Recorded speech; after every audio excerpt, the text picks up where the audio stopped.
Hello everyone, আমি doctor Gautam বিশ্বাস।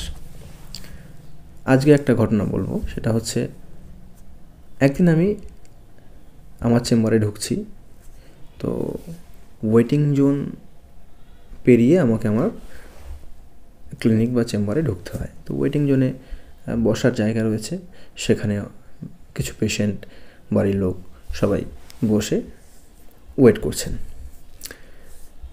ওই সময় আমার চোখে পড়লো যে একটা বাচ্চা তার মাকে বলছে, মা আমার খিদে পেয়েছে। সে খেলছিল পাশেই, হঠাৎ তার খিদে পেয়েছে। তো মা কী করলো, মা ব্যাগ থেকে একটা আপেল বের করে তাকে দিল, এবং বাচ্চাটি সেটা নিয়ে জাস্ট এক কামড় মারতে যাবে আর কি। ওই সময় আমি একটু ইন্টারফেয়ার করলাম, জিনিসটা আমার চোখে পড়লো। তাই আমি বললাম, দাঁড়াও। বাচ্চাটিকে ওখানে থামালাম এবং বাচ্চার মাকে বললাম যে, ও হাত ধুয়েছে? বাচ্চার মা বললো, না না ডাক্তারবাবু। আমি বললাম, আর ফলটা যে ব্যাগ থেকে বার করে দিলেন, ফলটা কি ধোয়া? ডাক্তারবাবু ওই সেই ধোয়নি আর কি।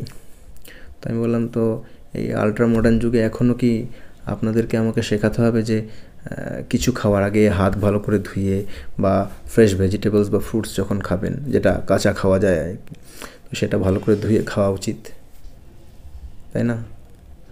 তো বাচ্চা এবং বাচ্চাটার বয়স, বাচ্চা বলতে বাচ্চাটার বয়স ওই 7 থেকে 8 বছর হবে আর কি।